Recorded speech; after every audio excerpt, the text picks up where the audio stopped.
किसकी गलती से धरती पर हुई थी कलयुग की शुरुआत? हिंदू मान्यताओं के अनुसार जब भगवान श्री कृष्ण इस पृथ्वी से बैकुंठ लौट गए और पांडवों का युग समाप्त हुआ, तभी कलयुग की शुरुआत हुई। उस समय अर्जुन के पुत्र और अभिमन्यु के पुत्र परीक्षित राजा थे।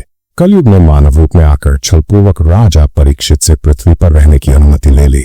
एक दिन राजा ने देखा कि एक व्यक्ति एक पैर वाले बैल और एक गाय को डंडे से पीट रहा था।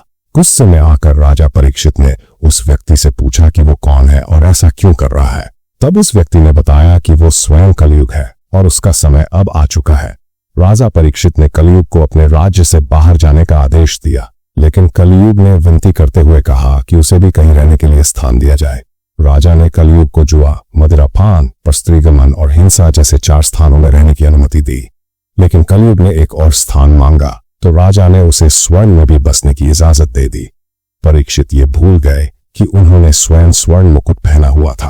कलयुग को मौका मिल गया और वो उनके सिर पर सूक्ष्म रूप में बैठकर उनकी बुद्धि पर प्रभाव डालने लगा। शिकार के दौरान प्यास लगने पर राजा परीक्षित एक ऋषि के आश्रम पहुंचे, लेकिन ऋषि ध्यान में लीन थे और उन्हें कोई प्रतिक्रिया नहीं दी।